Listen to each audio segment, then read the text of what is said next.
Part 2। आज का शुभ चिंतन। इतना तो करना स्वामी जब प्राण तन से निकले।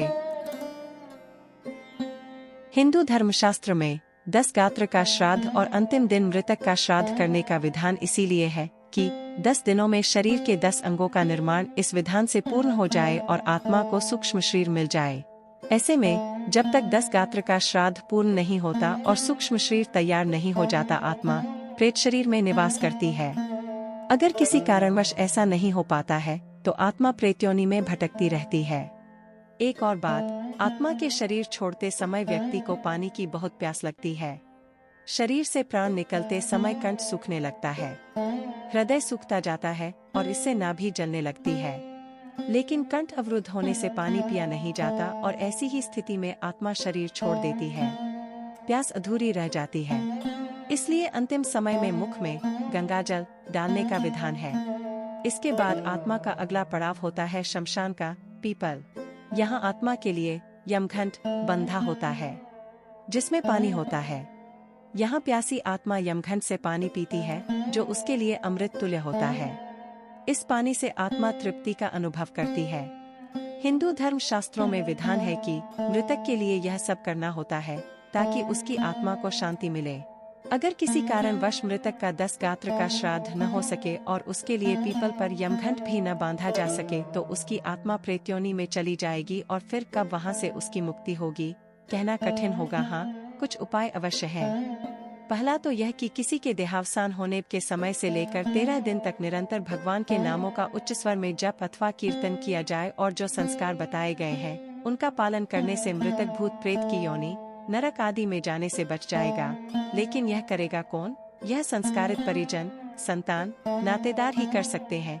अन्यथा आजकल अनेक लोग केवल औपचारिकता निभाकर केवल दिखावा ही अधिक करते हैं। दूसरा उपाय कि मरने वाला व्यक्ति स्वयं भजनानंदी हो, भगवान का भक्त हो और अंतिम समय तक यथासंभव हरि स्मरण में रत रहा हो। इसी संदर्भ में भक्त कहता है, कृष्ण त्वदीय पदपंकज पंजरांके अध्याय में विष्णु मानस राजहंस प्राण प्रयाण समय कफवात पित्तय कंठावरोधन विधौ स्मरणम कुतस्ते।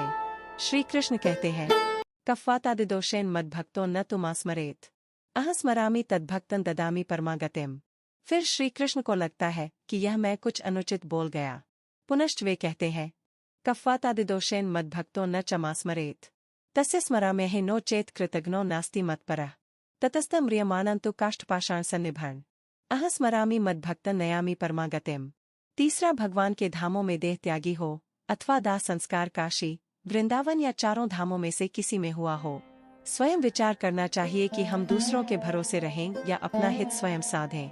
जीवन बहुत अनमोल है, इसको व्यर्थ मत गवाएं। एक पल को सार्थक करें। हरिनाम का नित्य आश्रय लें।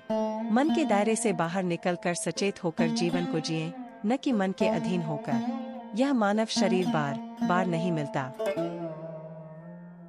जीवन का एक पल जो जीवन का गुजर रहा है वह फिर वापस नहीं मिलेगा। इसमें जितना अधिक हो भगवान का स्मरण जप करते रहें। हर पल जो भी कर्म करो बहुत सोचकर करें, क्योंकि कर्म परछाई की तरह मनुष्य के साथ रहते हैं। इसलिए सदा शुभ कर्मों की शीतल छाया में रहें। वैसे भी कर्मों की ध्वनि शब्दों की ध्वनि से अधिक ऊंची होती है। अतः सदा कर्म सोच विचार कर करें। जिस प्रकार धनुष में से तीर छूट जाने के बाद वापस नहीं आता, इसी प्रकार जो कर्म आपसे हो गया वह उस पल का कर्म वापस नहीं होता, चाहे अच्छा हो या बुरा।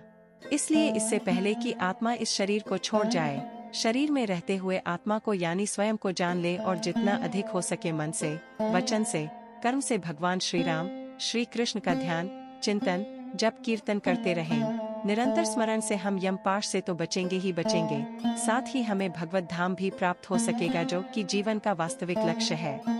आयुष्यक्षण में कोपी न लभ्य स्वर्ण कोटिभ्यः सवृथा नियते येन तस्मै मूढ़ात्मने नमः। नमो भगवते वासुदेवाय नमः। नमो भगवते वासुदेवाय नमः। नमो भगवते वासुदेवाय नमः। हरि ओम तत्सत।